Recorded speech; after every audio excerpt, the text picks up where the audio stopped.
Hey y'all, welcome back to Today in Music History for April 1st. And I'm not gonna fool you here, no April Fool's jokes for me. It was 40 years ago today in 1985 that laid the foundation for one of the greatest musical debates in the history of music. That's the day that David Lee Roth left Van Halen and started the whole Van Halen or Van Hagar, which team are you on?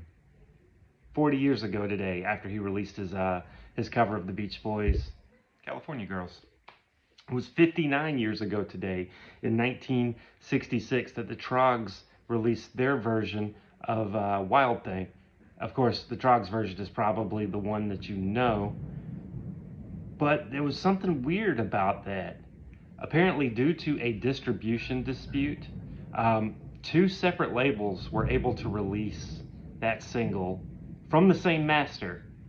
So what Billboard did was they added the two totals together, the two sales totals, and when it hit number one, it made history because it was the only single in history to be simultaneously number one for two separate companies.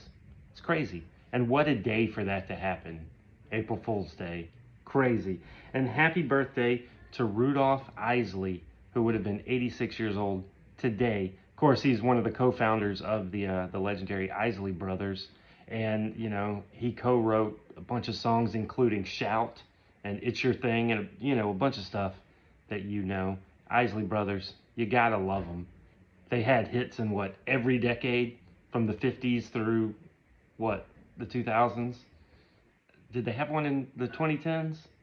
I'm not sure, but they had hits for decades. So yeah, unfortunately he passed away in 2023 at 84, but that's a good run. Happy birthday, Rudolph Isley. Tune in tomorrow for some more Today in Music History.